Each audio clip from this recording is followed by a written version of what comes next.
My daughter was kidnapped for $500,000. I paid the ransom. She was found dead 2 days later. Then I called a mercenary named the Reaper. My daughter was 20 years old when she was taken from me. The men responsible demanded $500,000 for a safe return, and I paid every dollar without hesitation.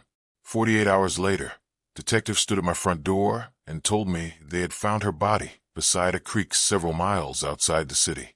At the time, I believed my nightmare had a simple explanation. I thought greedy criminals had kidnapped my daughter for money, then murdered her anyway. I had no idea that my thirst for revenge would take me back to a 20-year-old promise, a mercenary called Reaper, and a betrayal so devastating that it would destroy what remained of my family. My name is Noah Hart. I am a cardiologist. For most of my life, I dedicated myself to saving people. The cruel irony is that when the only person who truly mattered needed saving, I failed. The night everything began was Thanksgiving weekend. I remember it with painful clarity because it had been a good evening. Those are always the memories that hurt the most, the normal ones, the happy ones, the moments that seem insignificant until they become the last memories you have before disaster arrives. My wife Christina and I had spent the evening attending a charity fundraiser hosted by the Janice Hart Foundation. The foundation was named after my first wife, Janice. She had died from cancer 15 years earlier. At the fundraiser, we raised money to help patients who couldn't afford critical cancer treatment. By the time the event ended, I was exhausted. We left shortly after 10:30 and arrived home around 11. The moment our car entered the driveway, something felt wrong. The front door was slightly open, not wide, just enough to make me uneasy. I remember glancing at Christina. She noticed it too. Neither of us spoke. I parked the car and hurried toward the entrance. The living room looked like a tornado had ripped through it. Furniture was overturned. Decorations were scattered across the floor. A lamp had been shattered. Drawers had been emptied. My stomach immediately tightened. I shouted Grace's name. No response. I shouted again. Still nothing. Christina started calling for her as well. The silence that followed felt unnatural, almost deliberate. Then we heard something. A muffled sound. A weak thump coming from the pantry near the kitchen. I rushed toward it and threw open the door. Our housemaid Elena was lying on the floor. Her hands were bound behind her back. A cloth had been tied across her mouth. She looked terrified. I cut the ropes and removed the gag. She immediately burst into tears. "They took her," she cried. "They took Grace." My knees nearly gave out beneath me. I grabbed Elena's shoulders. "What happened?" My voice shaking with panic. She struggled to compose herself. There were 4 men. They were all masked. They broke into the house and tied me up. Elena wiped her tears before continuing. I heard Grace screaming. The panic in her voice made my blood run cold. I heard her fighting. I heard her yelling for help. Then Elena began crying again, and then everything went quiet. I searched every room in the house, every closet, every bathroom, every guest room. I checked the backyard, the garage, the pool area, the garden. Grace was nowhere. By the time the police arrived, I already knew what had happened. Someone had taken my daughter. The question was why. The next few hours blurred together. Patrol officers swarmed the property. Crime scene technicians photographed everything. Detectives Harry Wesley and Kate Wilson arrived shortly after midnight. Harry was in his early 50s, experienced, calm, the kind of man who had seen every terrible thing human beings were capable of. Kate was younger, sharp, focused, intelligent. Together, they immediately took control of the investigation. They questioned Elena. They questioned Christina. Then they questioned me. "Any enemies?" Harry asked. I almost laughed. Not because the question was funny, because I genuinely didn't know how to answer it. I was a doctor, a surgeon. I spent my days trying to keep people alive. I had treated politicians, athletes, business leaders, celebrities, people from every walk of life. I had certainly encountered difficult individuals over the years, but nobody I could imagine kidnapping my daughter. Harry listened carefully. Then he exchanged a glance with Kate. "I believe this is a kidnapping," he said. The words hit harder than I expected, because hearing someone else say it made it real.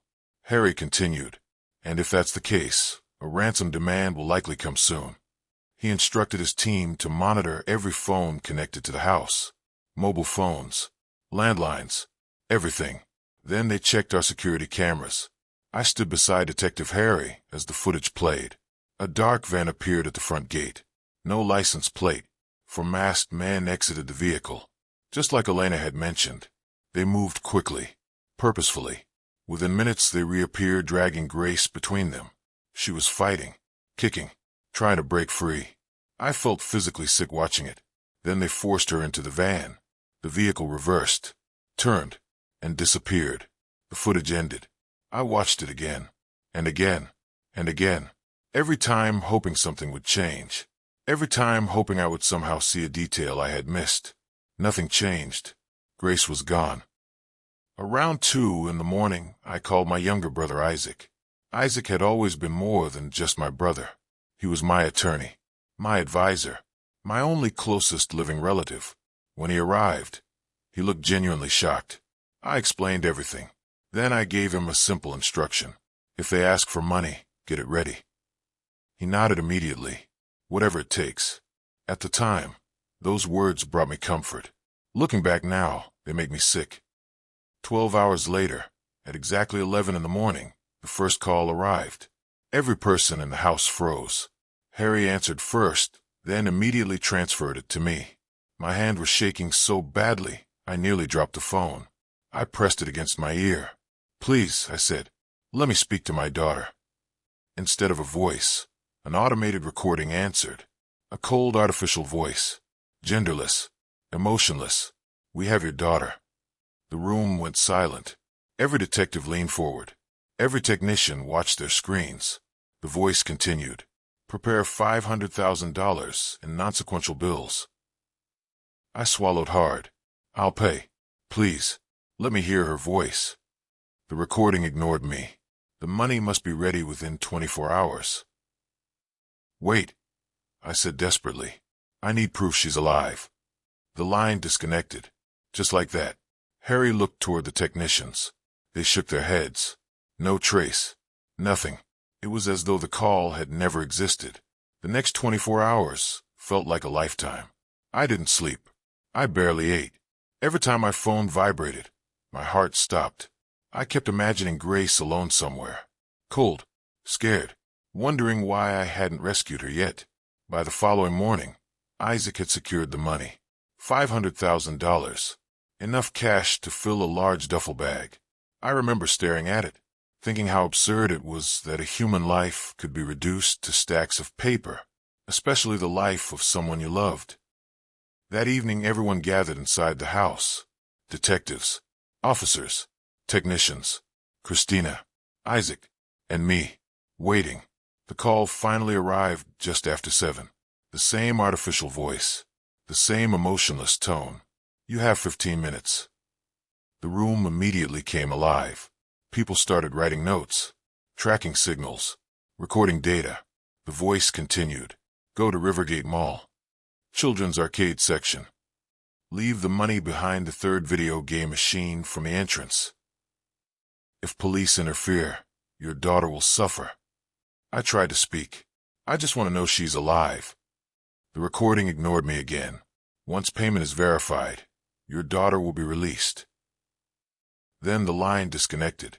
Harry cursed under his breath. The trace had failed again. We had 15 minutes. No more. No less. There wasn't enough time to organize a proper operation inside one of the busiest malls in the city at one of the busiest time of the year. Not without risking Grace's life. Harry made the decision. We let the drop happen. I hated it, but I understood. If there was even a small chance Grace could come home alive, I couldn't risk losing it. I drove to the mall alone. Or at least I was supposed to be alone. I knew Harry and Kate were following from a distance. The kidnappers had probably expected that. I arrived at the arcade. The place was packed. Children running between machines. Teenagers playing games. Families celebrating the holiday weekend. The normality of it all felt surreal. Somewhere among these people, My daughter's fate was being decided. I carried the duffel bag to the location. Third machine from the entrance. Exactly as instructed. I crouched, placed the money behind it, then stood up. For a moment I hesitated. Every instinct screamed at me to stay, to watch, to fight, to find whoever came for the money. But I couldn't risk it. Not with Grace's life hanging in the balance. So I walked away. Harry and Kate entered the arcade minutes later. They watched, waited, searched. Nobody approached the bag. Nobody looked suspicious. Nobody acted nervous. Nothing. Then Kate went to check the drop point. The bag was gone. Completely gone. No one had seen who took it. No camera had captured it. It was as if the money had simply vanished. I expected a phone call that night. None came. I expected one the following morning. Nothing. Then another day passed. Still nothing. The silence became unbearable. Every hour that passed felt like a warning. A countdown towards something I didn't want to imagine. 48 hours after the ransom exchange, someone knocked on my front door. I already knew. Before I opened it. Before I saw Harry's face. Before he spoke. I knew. Harry and Kate stood outside. Neither looked at me immediately. And that was enough. The world seemed to slow down. My chest tightened. My breathing became shallow. Harry finally spoke in a soft tone. We found her. 3 words. 3 words that destroyed me. For a brief second, hope returned. Then he continued. We're sorry, Noah. And hope died again. I don't remember falling, but I remember being on my knees. I remember hearing Christina scream. I remember Harry trying to help me stand. Mostly I remember the feeling, like something had reached into my chest and ripped out part of my soul. Grace had been found beside a creek outside the city. The medical examiner determined she had died from a severe blow to the head. The attack had happened shortly after the ransom exchange. The money hadn't mattered. The kidnappers had never intended to let her go. I attended the identification alone. No parent should ever see their child on a steel table. No parent should ever have to recognize their child that way. I held her hand. It was cold, far colder than it should have been. I remember apologizing, over and over, as if somehow she could still hear me, as if my apology could change what happened. It couldn't. Nothing could. The funeral took place 3 days later. Hundreds of people attended, people whose lives Grace had touched. I barely heard any of them. Their words passed through me like wind. After the funeral, people slowly returned to their lives, but mine remained frozen. Harry and Kate continued investigating. They found the van, or what was left of it. It had been burned, completely destroyed. No fingerprints, no DNA, no witnesses, nothing useful. Every lead ended in failure. Every answer led nowhere.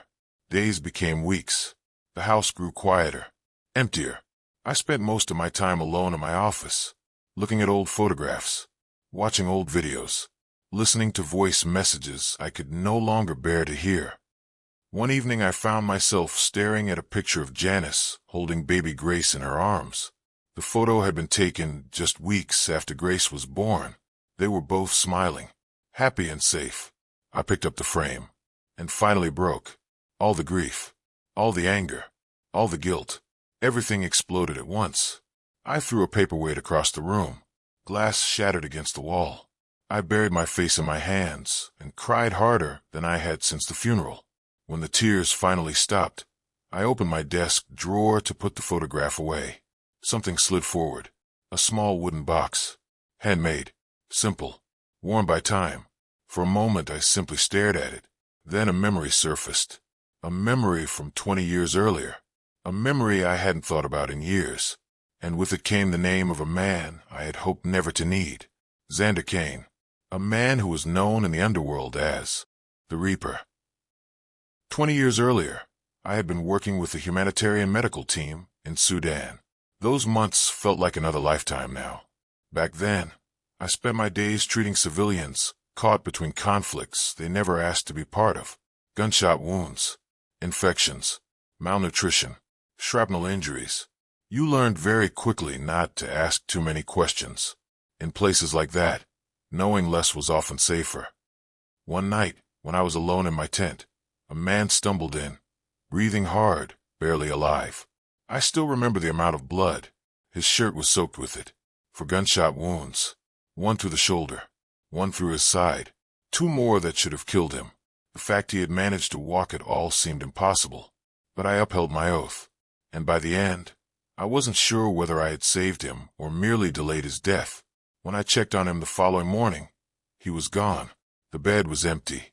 The IV line had been removed. The tent flap was moving gently in the wind. The only thing he left behind was a folded piece of paper. On it was a phone number and a name. Xander Kane. Below the number were 3 simple words. I owe you. At the time, I had laughed. I never intended to call. I had taken an oath to save lives, not take them. Later I learned from a local contact that a rebel commander responsible for countless civilian deaths had been assassinated, and while escaping, the assassin had been shot by the commander's guards. For times, I remember the way my stomach twisted. I realized that the man I treated wasn't some ordinary survivor. He was a professional killer, a mercenary, an assassin, a ghost, a very famous one. The Reaper, the kind whose name traveled through whispers, the kind powerful men feared, the kind that only few people lived to tell. I was one of them, and now, 2 decades later, I found myself staring at that same name and number on a yellowed piece of paper. My daughter was dead. The police had no suspects, no leads, no answers, and for the first time in my life, I wanted something more than justice. I wanted someone to suffer. The realization disgusted me. It also didn't change anything. For 2 hours I sat there wrestling with myself. The doctor, the father, the man I had been, the man grief was turning me into. Eventually, the father won. I picked up my phone and dialed the number. The line rang once, twice, 3 times. Then someone answered. No greeting, no introduction, just silence. Not complete silence, but slow, controlled and steady breathing. The kind of breathing that told me the person on the other end was listening carefully, waiting. I swallowed. My name is Noah Hart. No response. 20 years ago in Sudan. Still nothing. I continued. You left me a message and a number. The breathing never changed. My daughter was murdered. Silence. I need your help. The line disconnected. I stared at the screen. No goodbye. No answer. Nothing. For several seconds I wondered whether I had imagined the entire conversation. Then my phone vibrated. A text message. 1 line. A location. A date. A time. 4 days later. 8 p.m. No signature. No explanation. I knew exactly who had sent it. The next 4 days crawled by. I told Christina I needed time alone at my cabin in the hills. She didn't question it. If anything, she seemed relieved. At the time, I interpreted that as concern. Now I know better. I told Isaac the same thing. He offered to handle my legal matters and business calls while I was away. I thanked him. The memory makes me sick now, because I can still hear the concern in his voice. I can still remember believing it was genuine. For days later, I drove to the location from the text message. It was a roadside diner several hours outside the city. The kind of place travelers stopped at when they were too tired to keep driving. A lonely building surrounded by darkness. The parking lot was nearly empty. The neon sign flickered intermittently. I almost laughed. Part of me expected something dramatic. An abandoned warehouse. A hidden safe house. Instead, it was a diner. I walked inside. A waitress in her late 50s greeted me warmly. I took a booth near the corner, ordered black coffee, and waited. 8 o'clock came. Nothing happened. 8:30. Nothing. 9. Still nothing. The longer I sat there, the more foolish I felt. Maybe the number belonged to someone else now. Maybe the text had been a coincidence. Maybe grief had driven me insane. At 10:30, only 2 customers remained. And at 11, even they left. The diner grew quiet. Most of the lights were switched off.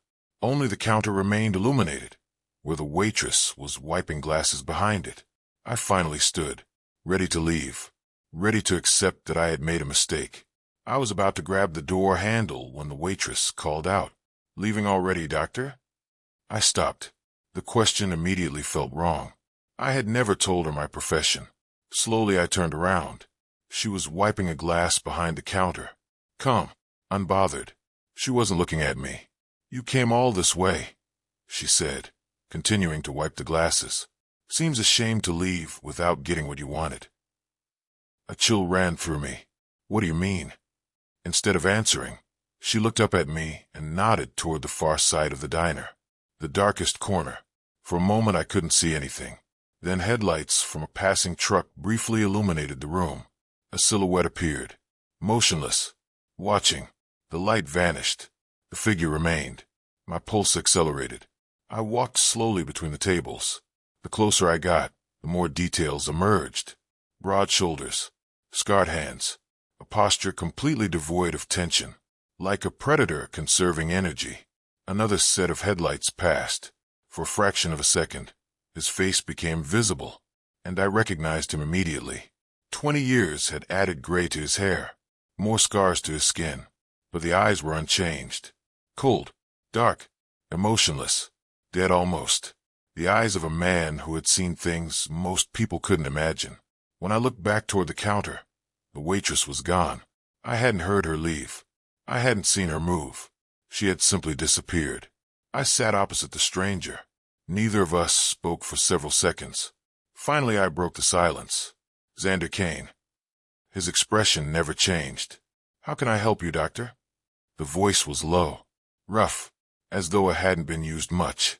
I took a deep breath. Then I told him everything. Grace, the kidnapping, the ransom, the funeral, every painful detail. He listened without interruption, without reaction, without sympathy. When I finished, silence returned. He leaned back slightly, studying me.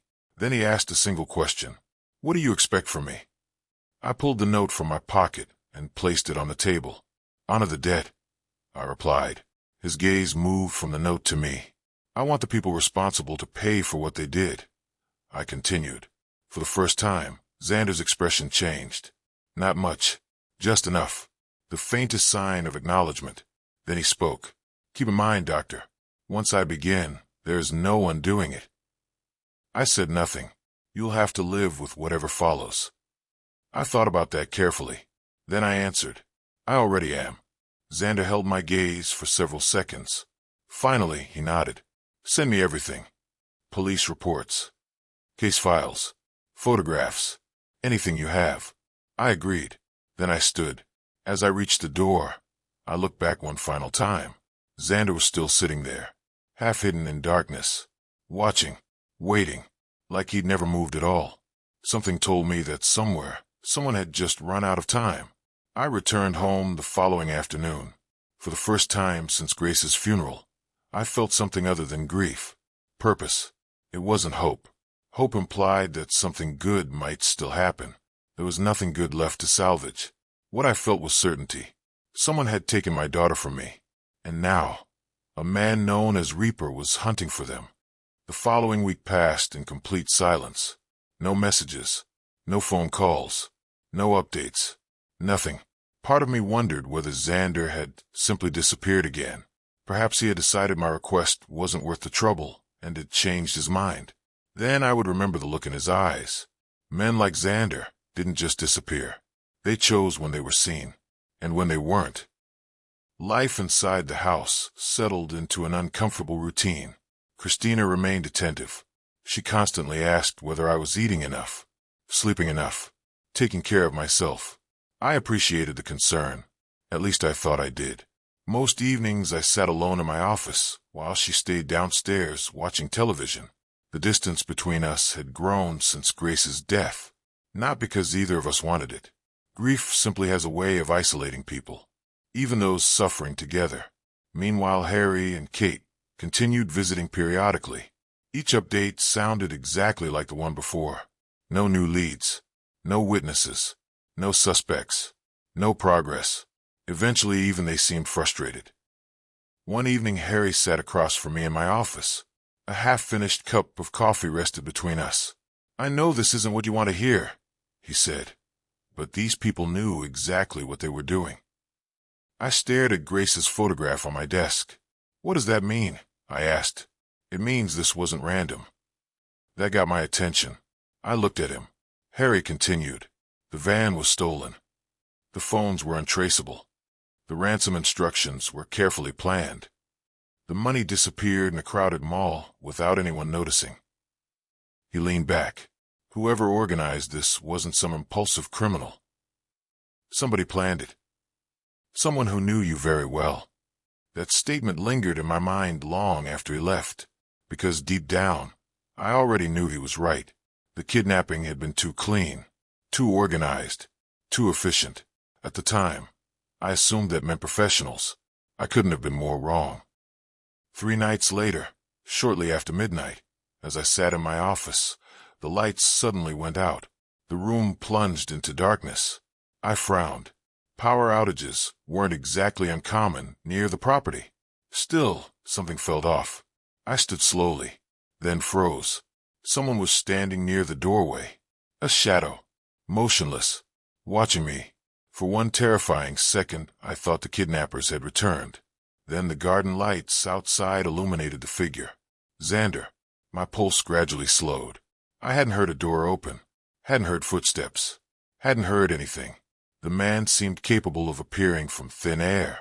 I wondered how his targets must have felt. He stepped forward, pulled out a chair, and sat, as if visiting a friend. I lowered myself back into my seat. Did you find them? Xander nodded. No emotion, no triumph, just a simple nod. They're all dead. The word should have satisfied me. Instead, I felt strangely empty, perhaps because I had imagined revenge would somehow ease the pain. There's more, he continued. My stomach tightened. The kidnappers didn't just choose your daughter. His voice remained calm. They were hired. The room seemed to grow colder. I stared at him. Hired by who? Xander reached into his coat. For a brief second I thought he was drawing a weapon. Instead, he produced a flash drive. He placed it on my desk. Xander answered. The kidnappers were local criminals. That surprised me. What? Xander spoke calmly. They weren't professionals. Petty thieves. They were promised $50,000. I stared at him. 50,000. He nodded. To kidnap her. The number shocked me. My daughter had been taken for less than the cost of a luxury car. Less than the amount I donated to charity some years. The realization made me feel physically ill. Then where did the rest of the money go? What about Grace? Why kill her? For the first time, Xander's expression hardened slightly. One of the kidnappers survived long enough to answer questions. I understood what that meant. Xander had extracted information. The details didn't need to be spoken aloud.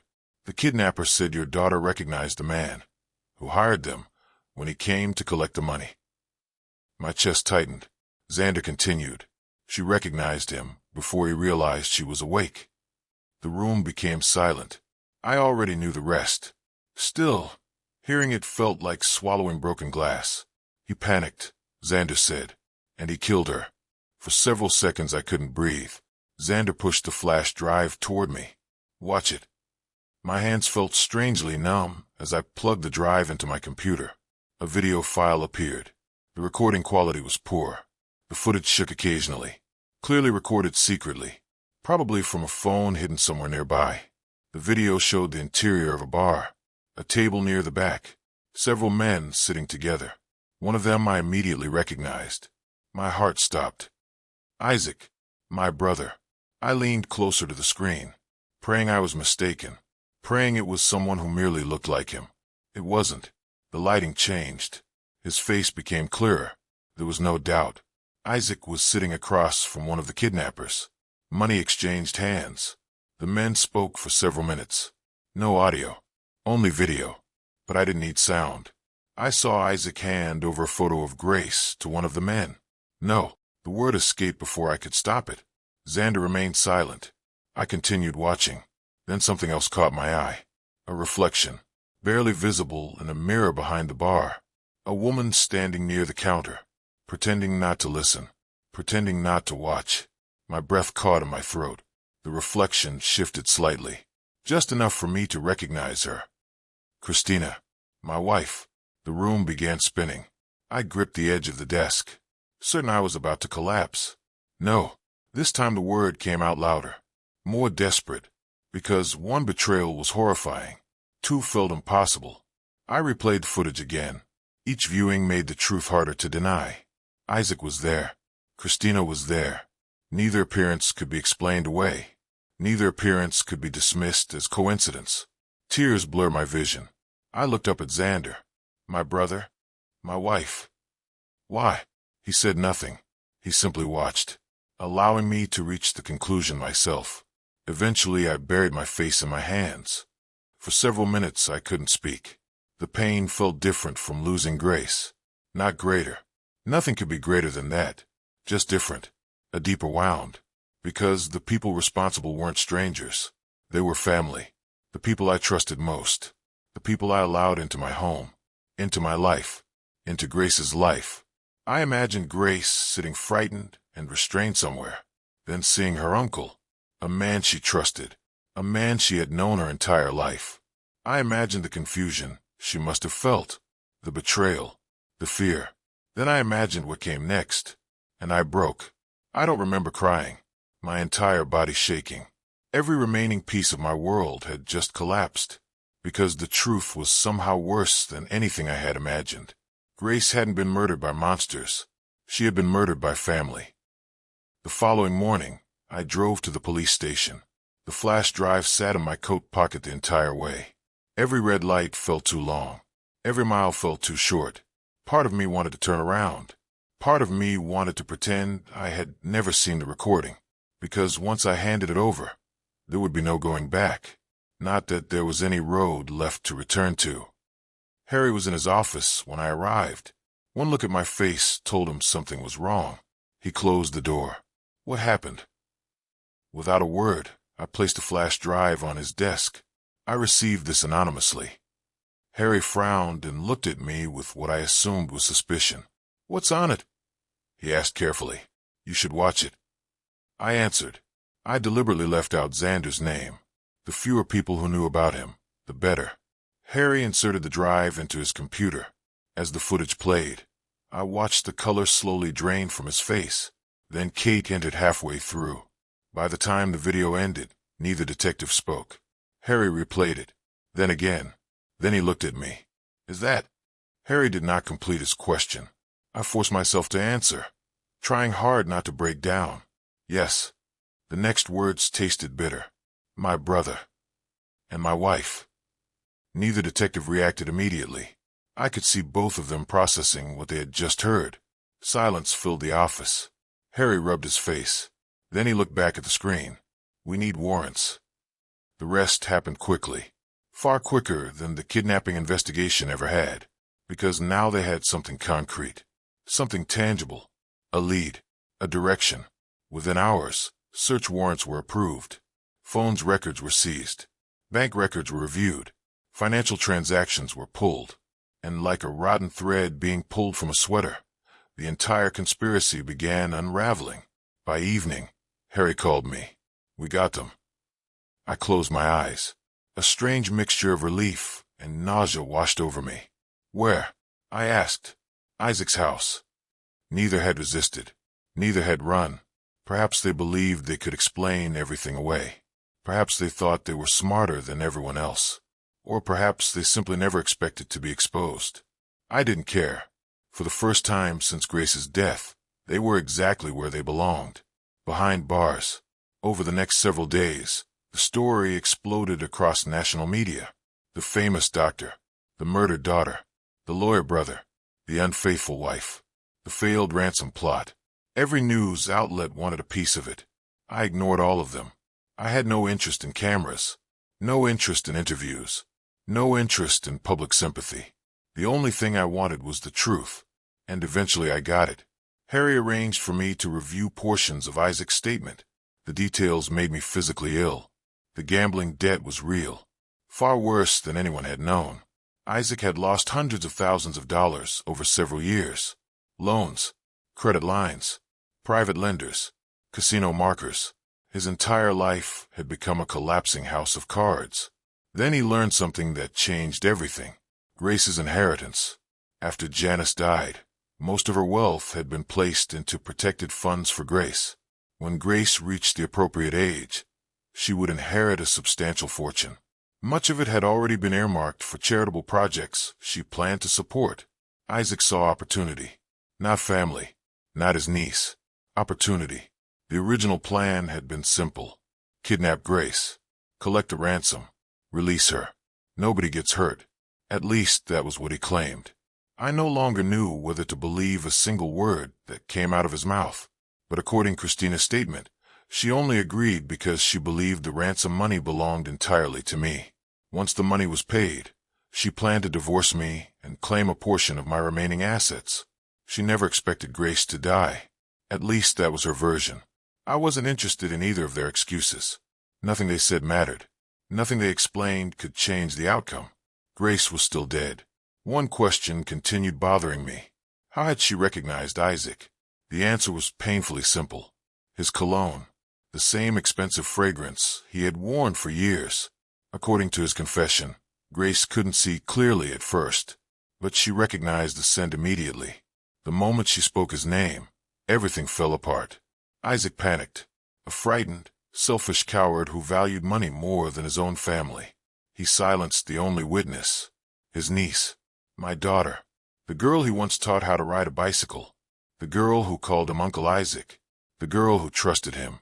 When Harry finished explaining the details, he asked me, "Don't you want to know?" I looked at him confused. "Know what?" He narrowed his eyes and replied, "About the men who kidnapped Grace." My heart pounded so hard, I thought Harry could hear it. "What happened to them?" I asked nervously. His eyes were still narrowed at me. Isaac gave us their names and details. When we arrived at the address, they were already dead, all four of them, and one of them appeared to have been tortured as well. Harry's eyes were on me. I just swallowed hard and managed to say, "Oh, looks like justice was served." I tried hard to avoid Harry's gaze. He responded carefully, eyes still narrowed at me. "Yes, I guess so. Especially after weeks of no evidence or leads. It is delivered magically to your doorstep anonymously, and the people responsible are also dead. Justice is truly served." Harry looked at me suspiciously for a minute before he left my office. I sat alone for nearly an hour, not speaking, not moving, just staring at Grace's photograph. The little girl smiling back at me no longer existed, and neither did the family I thought I had. The trials began months later. Isaac eventually accepted a plea agreement. The evidence against him was overwhelming. Financial records, phone records, location data, the video. There was nowhere left to hide. Christina attempted to distance herself from the murder. She insisted she only knew about the kidnapping. She insisted she never wanted Grace harmed. Perhaps that was true. Perhaps it wasn't. Either way, her greed helped set everything in motion. The court would decide what punishment she deserved. I stopped caring, because by then I had realized something important. Justice and healing are not the same thing. One can happen without the other. The convictions didn't bring Grace back. The headlines didn't bring Grace back. The prison sentences didn't bring Grace back. Nothing could. Several weeks after the arrests, I finally returned to my cabin in the hills. The place had always been my refuge. A quiet stretch of land overlooking the forest. Far away from hospitals. Far away from reporters. Far away from memories.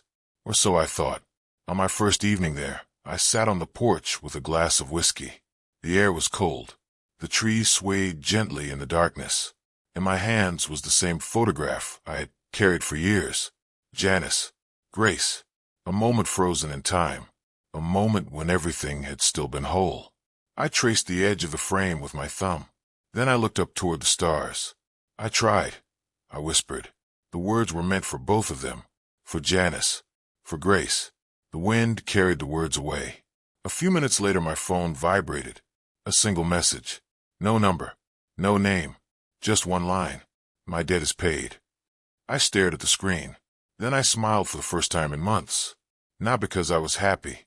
I don't think happiness ever fully returned after losing Grace, but because the message represented the closing of a chapter. 20 years earlier, I had saved a wounded man in a war-torn country. I never expected to see him again, never expected to need him. Yet when the worst moment of my life arrived, he had kept his promise. Somewhere out there, Xander Kane was already gone. Back to the shadows. Back to the world he belonged to. A ghost once more. I deleted the message, set the phone aside, and looked out into the darkness. The grief was still there. It always would be. The anger remained too. Some wounds never truly heal. But for the first time since my daughter was taken from me, I finally had the truth. And sometimes the truth is the only thing left that allows you to keep moving forward. I raised my glass toward the photograph. Goodbye, Grace. The forest remained silent. But somehow, for the first time in a very long while, the silence no longer felt empty. It felt peaceful. And that was enough for now. Subscribe to my YouTube channel. Follow my Instagram and Facebook pages for more stories. Links are in a bio.